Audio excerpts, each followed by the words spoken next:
Dig around in your working folder until you find an image called springflowers.psd. It's time to change gears. Up to this point, what have we done? Well, we've worked with brushes. Existing brushes, building our own, making a copyright stamp, making a primate jump around on the screen, changing colors, changing sizes, all that kind of stuff. This is my segue into using a different brush, the history brush. Now, the history brush is right over here, and it coincides with the history panel, which is over here. They work hand and glove. History came out in version 5.5. Now, I'm not talking CS 5.5. I'm talking the original 5.5. A lot of people don't remember, but Photoshop only had one undo. And if you missed your chance at that undo, too bad, you didn't have it anymore.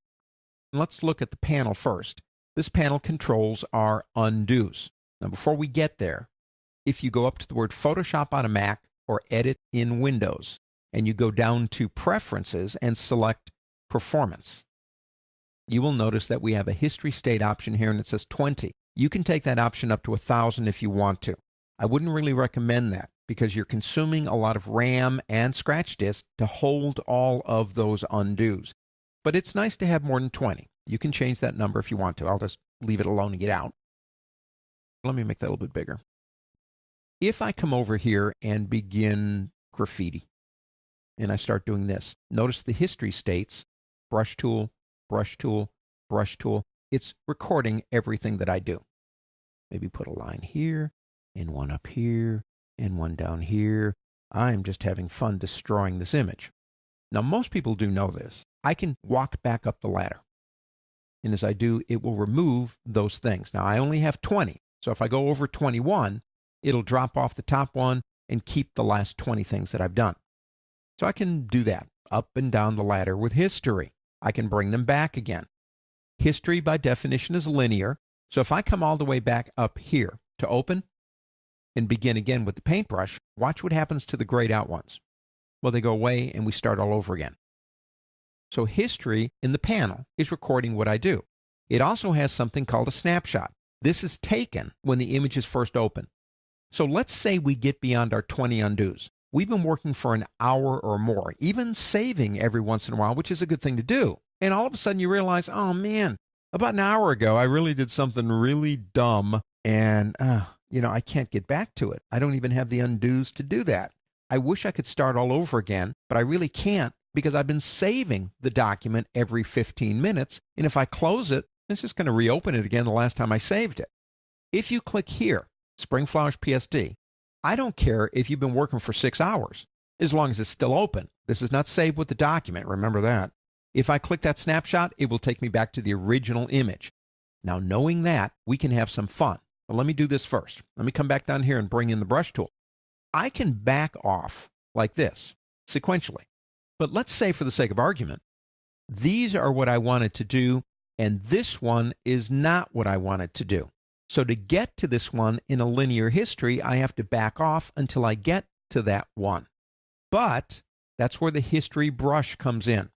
If I come over here and select the history brush right here, and this is the default setting for the brush, and I come over here and I begin painting, what I'm painting is the snapshot. And the snapshot was taken before I put this stuff on it. That's what I love about that history brush. I can go back in hours later and restore just one part of the image to the way it looked originally when I first opened it. I mean, I know this has been there for like 100 years, but I still love it. It's a great feature. Now let's take it back to the original because we sure aren't done here. I want to use that feature of a snapshot to create some work of art. Let's go down here and let's select our half moon icon and let's go into black and white. Now choose what black and white you want.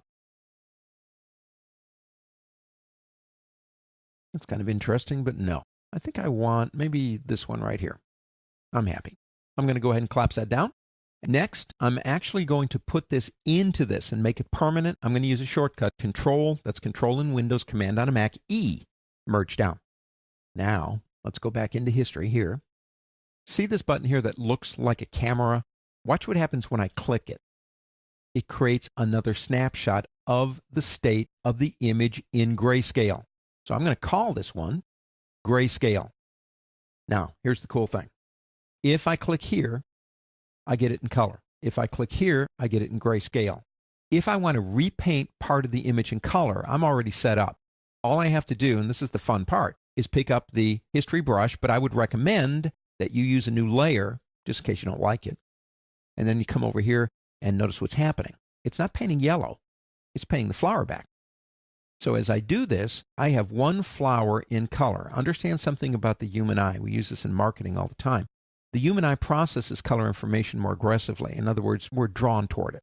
So a lot of times in teaching or in marketing or whatever you're trying to do, if I need my students to look at something and it's important for me that they really look at a certain thing, I'll put that one thing in color and then I'll put everything else in shades of gray. And by just default, you're going to look at it because your eyes process it that way.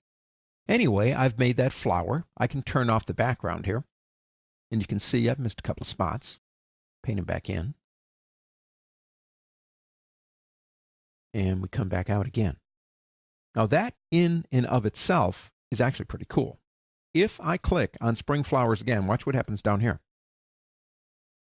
All goes away because that was not there. That layer was not there when I made that snapshot. Neither was it on this one. So if you wanted a snapshot with that extra layer, with that yellow flower, you could make one. You could make as many of these as you want. Let's do this. We're back on the original. Let's go up to filter, and let's go into something like oil paint. That's a fun one. I like this feature. Makes it look like an oil painting. Now let's make it more aggressive. Yeah, something like maybe that, so we can really see it. Go ahead and click OK. Make a snapshot of that. I would recommend that you do name these. Now, if we go back to spring flower, grayscale, oil paint, the cool thing is the history brush will use whichever one we want it to use. So say we go back to spring flowers here, and maybe you want some of the areas in grayscale. So you come down to here, but don't click there because it takes the whole image to grayscale. Come back here. See this icon here? That's exactly what the history brush is using.